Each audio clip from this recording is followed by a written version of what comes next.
Thank you, everybody. I'm so happy to be able to respond to some of your questions.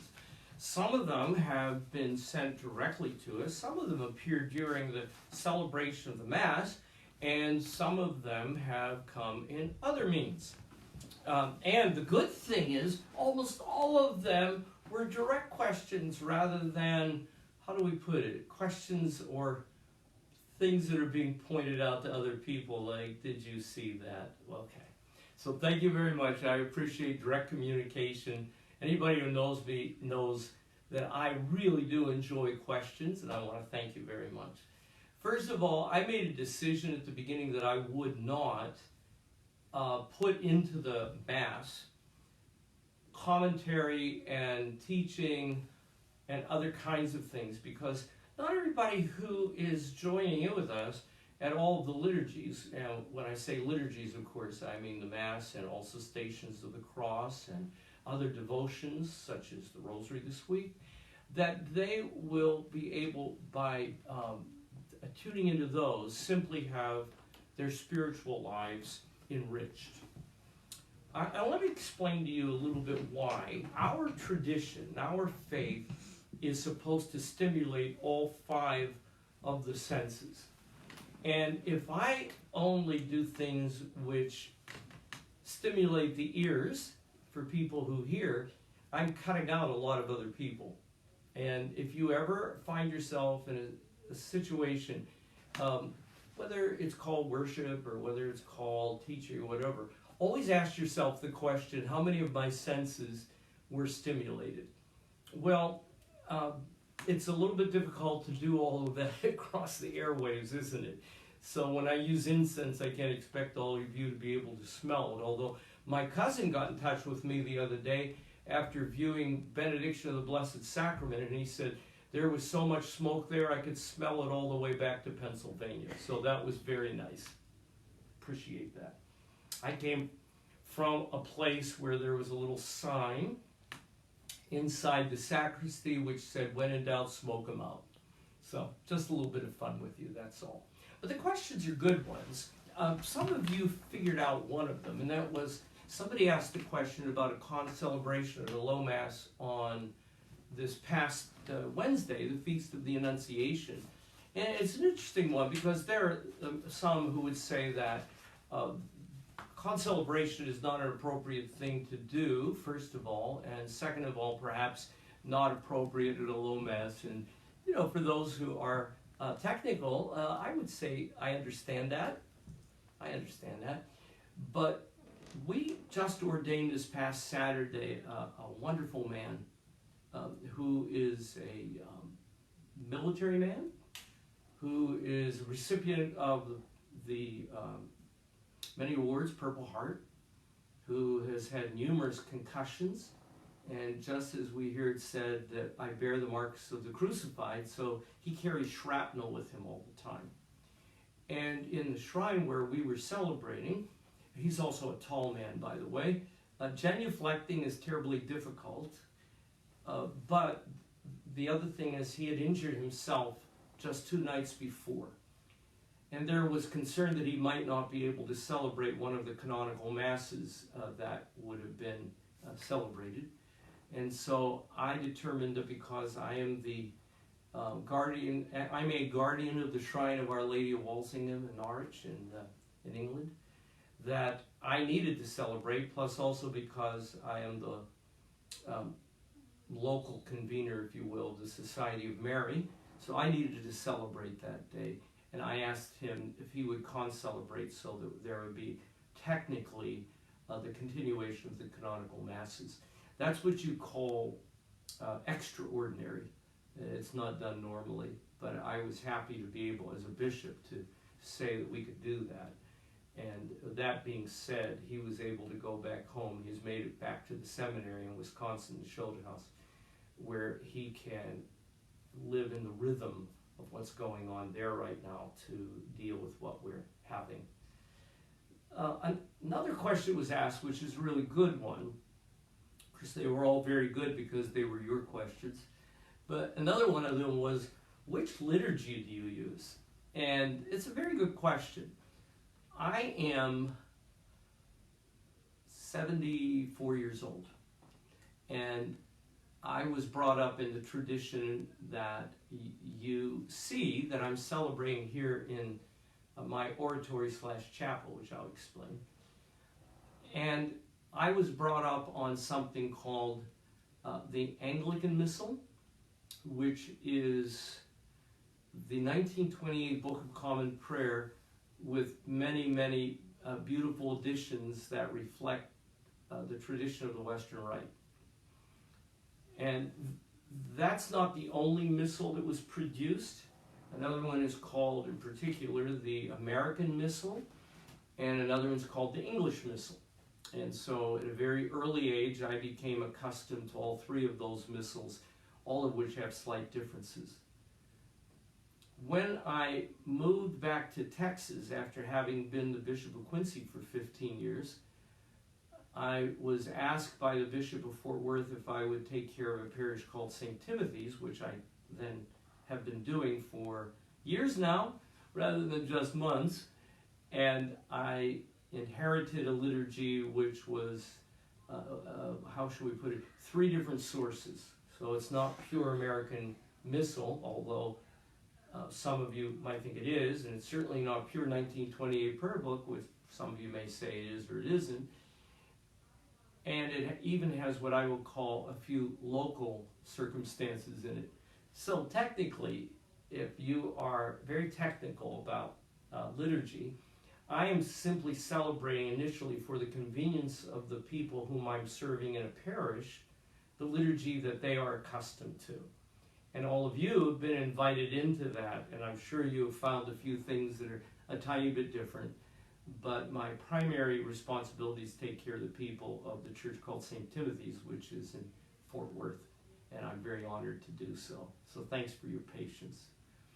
And so that's what we're using. Now, another question came in and said, what's the difference between a chapel and an oratory? That's a good question. I guess one might be able to say, because you can't see this online, that this is an oratory. My family determined, since it's supposed to be that every bishop has a chapel, a functional chapel in his house. That's another story for another time, because many of your questions I've actually taught whole courses on when I taught liturgy in a university and continue to lecture in seminaries in the area of liturgy. But the bottom line answer is that a chapel seats more people than an oratory, I guess one might be able to say. An oratory is, on the other hand, a place of prayer, and it may not have the Blessed Sacrament. It's possible it wouldn't. In this particular chapel, we have the Blessed Sacrament reserved.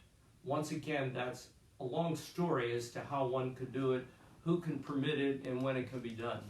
The Blessed Sacrament is only supposed to be reserved in one chapel or high altar in each church. It's not supposed to be on multiple altars usually. So this is called the Chapel of Our Lady of Walsingham. You may ask why? Well, partly because I'm guardian of the shrine, and the shrine of Our Lady of Walsingham has been very, very important to me for virtually all of my life now. And in my own diocese of Quincy, every church in the diocese has a statue of Our Lady of Walsingham. And so it's a matter of me being linked and you being linked. Another day I will tell the whole story of Walsingham so that you won't be searching to Google right now. Another good question came from somebody regarding the last gospel, which is a normative part of what we call the Missal Mass. And for convenience, you'll see altar cards behind me. Some of the prayers you hear me saying are the prayers that I need to know that I've memorized, but at the same time that are essential for me not to be flipping through a book and looking silly. So there they are. They're called altar cards. And you'll notice on this side is where the last gospel is. It's the prologue of John. In the beginning was the Word. And it's, even though facing what we call liturgical east, the gospel is always supposed to be proclaimed facing north. And that's one of the reasons why you'll see the missal at the slant, and it's moved over for the gospel. The epistle is read over here in Low Mass, the gospel over here. is because of a long-standing tradition, which again I could do a whole lecture on, regarding why we face north to proclaim the gospel. So the gospel, you know the processions that go down? Most places today you see them facing liturgical west. Actually, the older tradition is they're supposed to spin this way and proclaim the gospel facing north, just as when I do the last gospel at a high mass, it's held for me. But at a low mass, I typically will incline towards the north. If you want the really short answer for fun, it's because down in Jerusalem and down in Rome and down in those other places down there, they felt the need to proclaim the gospel north for the conversion of all of the heathen that were living in the north. I'm very cautious when I use things like that living now in the state of Texas, because I recognize there's some people who think that it has something to do with the Mason-Dixon line, and I assure you it has nothing to do with that. The next question that came in is I'm going to ask whom you've seen here regularly, namely Cameron. Cameron is my chaplain, and part of what I think most of you who are more traditional know is the very first thing that we do before a priest vests, a celebrant vests, is he washes his hands thoroughly. There's even a prayer for it. And then you notice that we do another hand washing over there. So I've been enjoying reading people saying you need to wash your hands more often. It's kind of fascinating because that's what we do in the church all of the time. It's just that I've added hand sanitizer a great deal of late. But I can assure you the hands are washed pretty thoroughly here. But Cameron, I think we have some other questions that have come in. Would you hand me some of the questions that may have come in, please, so that I might be able to look at them? Thank you very much. And let's see what we have. How can the Lenten season and Eastertide create a rebirth and renewal of our faith? Now, that's a really good question. We are a liturgical church, and if you're watching and you're not, I don't think what I'm about to say is going to throw you off much. But we're pretty much what you might call biblical fundamentalists in terms of the season. That is, for example, January the 1st for us is the Feast of the Circumcision of the Holy Name, because we celebrate the 25th of December as Jesus' birth. And if you start counting, you'll discover all the counting that we have there to fulfill the law. Similarly with February the 2nd, right out of the Bible, when Jesus was presented in the temple, and when we have the Blessed Virgin Mary being purified. How many days was that after the birth? Yep, you got it. You figured it. 40, Bible says so. Now the next thing that we look at is why 40 days for Lent? You know this one. Ready? Let's see. That's right.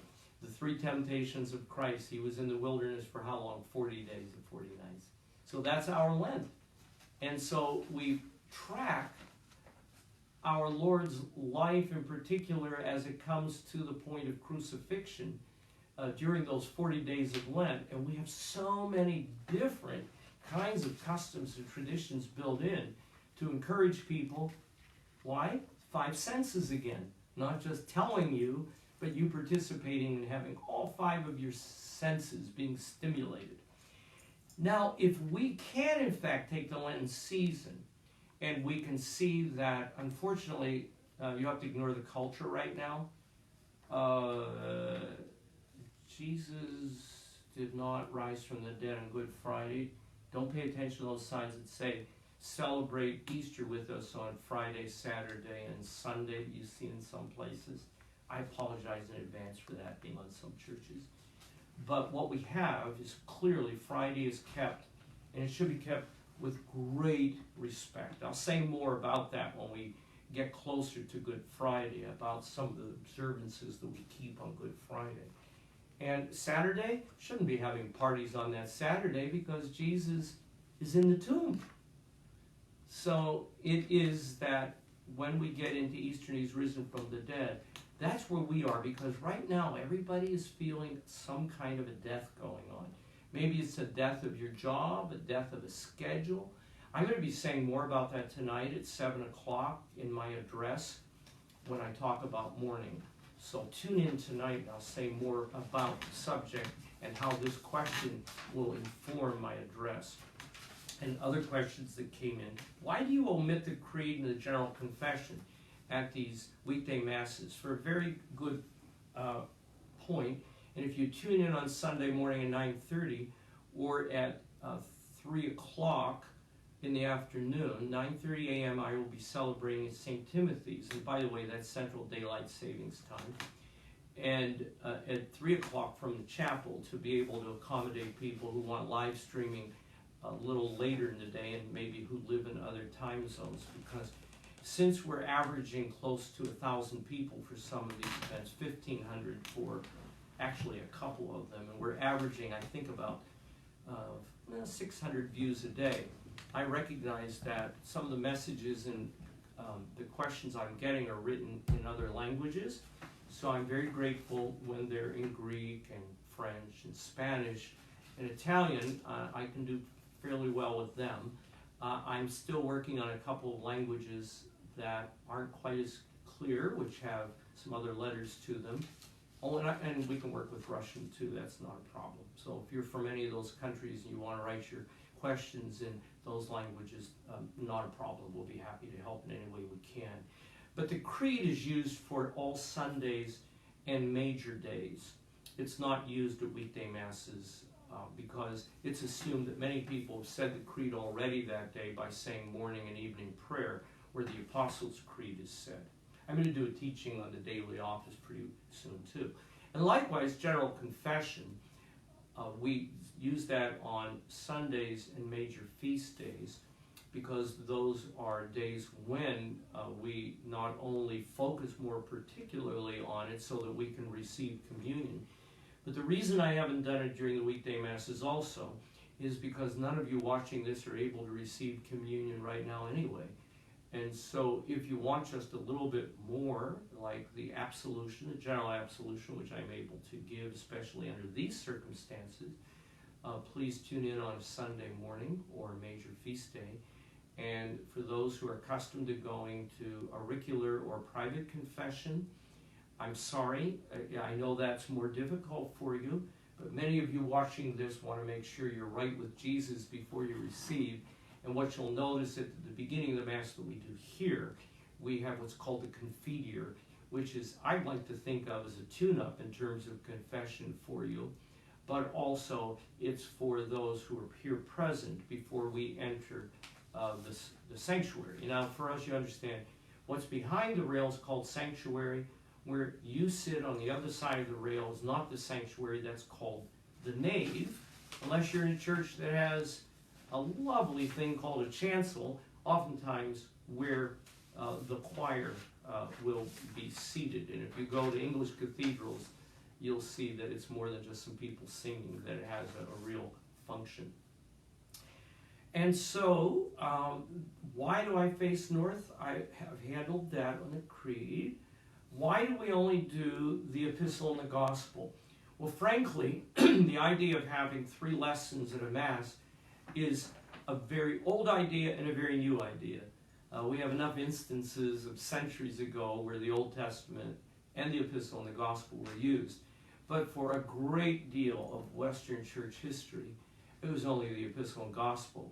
And if you were an Anglican, an Episcopalian, 40 years ago, that's all you ever heard. Or if you were Roman Catholic, that's all you ever heard 40 years ago. It wasn't until the late 60s, when liturgical renewal and scholarship was done, that it was determined to expand a lectionary. And when the lectionary, that is where the readings are, was expanded, it included an Old Testament lesson, a psalm, and an epistle, and a gospel. But if you look carefully, it was not done for the weekday masses or for the lesser feast that some people might call. It was only for the expanded lectionary, which would be for Sunday or a major feast day. And I believe that handles the questions that you have sent in thus far. I don't want to keep you forever, so thank you very much. But if you have more questions, you send them in. And let's see how God will use those opportunities. And I have here another question. You've been busy, even while I'm speaking. And this says, can a person have unconsecrated host at home and have it blessed through this video cast? And I'm going to have to say no, but I'm also going to have to say that there's a reason for that. And that's because I'm doing my best to recognize what little authority or great authority I have depending upon the circumstances. And here it is. That's a question that is asked of the diocesan bishop. And it's altogether possible then that the diocesan bishop has to check in with the archbishop. It's like when somebody says to me, why don't you change this?